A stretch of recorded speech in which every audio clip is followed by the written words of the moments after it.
ఇలాంటి లేఖలు ప్రతి ఒక్కరి జీవితంలో ఉంటూనే ఉంటాయి. కొందరు కాగితం పైన రాస్తే మరికొందరు మనసు అనే పుస్తకంలో రాసుకుంటారు. ఇక నేనైతే నా మాటలకి కొంచెం తోడుని జత చేద్దామని కాగితం పైన రాసేసా. ఇక ఆలస్యం చేయకుండా చదివేద్దాం. ఓ సాధారణ కాగితం ఓ ప్రేమ లేఖగా ఎలా మారిందో. ఎలా ఉన్నావు? ప్రతిరోజు నేను చూస్తూనే ఉన్నా, ఎందుకో అడగాలనిపించింది. ఎన్నోసార్లు ప్రయత్నించా నీ దగ్గరకు రావాలని, కానీ ఏం చేయను. అలా అనుకునే లోపే భయం నా దగ్గరికి వచ్చేస్తుందే. నీకో విషయం తెలుసా? ఒక రకంగా రోజు నేను స్కూల్కి రావడానికి కూడా కారణం నువ్వేనేమో అని అనిపిస్తుంది అప్పుడప్పుడు. నువ్వు క్లాసులో అడుగుపెట్టినప్పుడు అమ్మయ్యా అని ఏదో తెలియని ఒక మనశ్శాంతి, అసలు ఎంత శక్తి వచ్చేస్తుందో నాలో. ఏ పనైనా చేసి వచ్చలే అనిపిస్తుంది చకచక. అప్పుడప్పుడైనా నువ్వు తిరిగి చూడకపోతావా అని నా కనురెప్పలతో ఒక చిన్న యుద్ధమే చేసేవాడిని నేను అలా చూస్తూ ఉండిపోవడానికి. కొన్నిసార్లు అనిపించేది పక్కవాడి సమయం కొంచెం అద్దెకిస్తే బాగుండేమో, నిన్ను ఇంకా కాసేపు చూసుకోవచ్చు మంచిగా అని.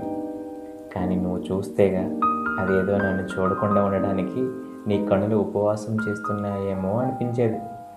నువ్వు ఏ రోజైనా రాకపోతే మాత్రం ఆ రోజు స్కూల్ సెలవిస్తే బాగుండు అని ఎంత ప్రార్థన చేసినా ఆ దేవుడు పట్టించుకోడే. అలా అప్పుడప్పుడు నువ్వు దొంగతనంగా నా కలలోకి వచ్చినా కూడా నాలో నేను మురిసిపోవడం తప్ప నీకు చెప్పుకునే సాహసం చేయగలనా చెప్పు? ఈ వయసులో ఇంతలా నా ఊహలకి ప్రాణం పోసింది మాత్రం నువ్వే తెలుసా? నీ పట్టీలకు చాలా అంటే చాలా కృతజ్ఞతలు చెప్పాలి. ఎందుకంటే అవి చేసే సందడే నీకన్నా ముందు నిన్ను నాకు ప్రతిరోజు పరిచయం చేసేది. నీకు తెలుసో లేదో కానీ నీ ఆ చిరునవ్వే నా మనసుకి మొదటిసారి ప్రేమ స్పర్శ అనుభూతి ఎలా ఉంటుందో అని పరిచయం చేసింది. ఒక్కోసారి అటుగా వెళ్తున్న నీ చిరునవ్వు చేసే సందడి నన్ను అనుకోకుండా పలకరిస్తే నిన్ను వెంటనే చూడాలని నా మనసు చేసే అల్లరింది చూడు, హద్దులే ఉండవనుకో. నువ్వు అందంగా ఉంటావని అప్పటికీ నా కళ్ళతో నీకు దిష్టి తీస్తూనే ఉన్నా. కానీ ఏం విచిత్రమో ఏంటో, అలా చేసే కొద్దీ మరింత అందం నిన్ను చుట్టేసుకుంటుంది. అయినా నువ్వు ఇంత కఠినంగా ఉంటే పాపం నా ఆనందం అనాథ అయిపోదు. అప్పుడప్పుడు కొంచెం చూసి చూడనట్టుగా చూస్తూ ప్రసాదంలా అయినా నీ చిరునవ్వుని పంచావనుకో కొంచెం తరిస్తాను. సెలవులకి కొన్ని రోజులు నువ్వు కనిపించుకుంటే చాలు, నా మనసు ఒంటరితనం యొక్క అనుభూతుల్ని నాతో పంచుకుంటూ సమయాన్ని అలా ముందుకు జరిపేది.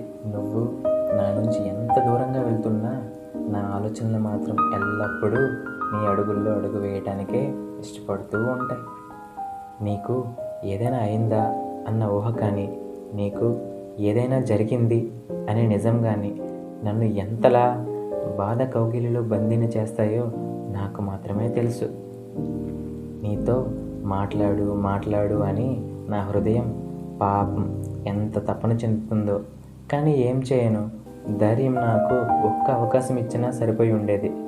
ఆ క్షణమే నాతో పాటు నీ మీద ఎంత ప్రేమ పెంచుకున్నా నా హృదయాన్ని కూడా ఎంతో కొంత నీకు పరిచయం చేసి ఉండేవాడిని. నీ మీద నాకు ఉన్నది కేవలం ఇష్టం మాత్రమే అంటే కాదనే అంటాను. ఎందుకంటే ఆ ఇష్టం ఎన్ని రోజులని అంతే ఇష్టంగా ఉంటుంది చెప్పు? కొంచెం కొంచెం తగ్గుతూ ఉంటుంది కదా, కానీ అదేంటో నీపై నా ఇష్టం పెరుగుతూనే ఉంది. ఇలాంటి అనుభూతిని ప్రేమ అని నీతో చెప్పడానికి నా వయస్సు కొంచెం మొహమాట పడుతున్నా అదే నిజం. అవును, నేను నిన్ను ప్రేమిస్తున్నాను. నా ఈ మాటలు అన్నీ స్వయంగా నీ చెంతకు చేరే అర్హత ఉన్నా కొంచెం ధైర్యం సరిపోవట్లేదు. అందుకే ఈ ఉత్తరం. ఇది నా పిరికితనంగా కాకుండా కొంచెం ప్రేమతనంగా భావిస్తావని అనుకుంటున్నాను. ఈ క్షణం నీతో కలిసి నడిచే అర్హత ఎలానూ లేదు. కనీసం నీతో కలిసి జీవించే అదృష్టాన్ని అయినా ఇస్తావని ఆశిస్తూ ఇట్లు నీ ప్రేమకై వేచి చూస్తున్న ఓ అబ్బాయి. కొన్ని ఉత్తరాలు ఎంత ఆశపడ్డా అవతలి వారి మనస్సు వరకు చేరే అదృష్టాన్ని వరంగా పొందలేవు. అందులో ఒకటే ఈ ప్రేమలేఖ కూడా.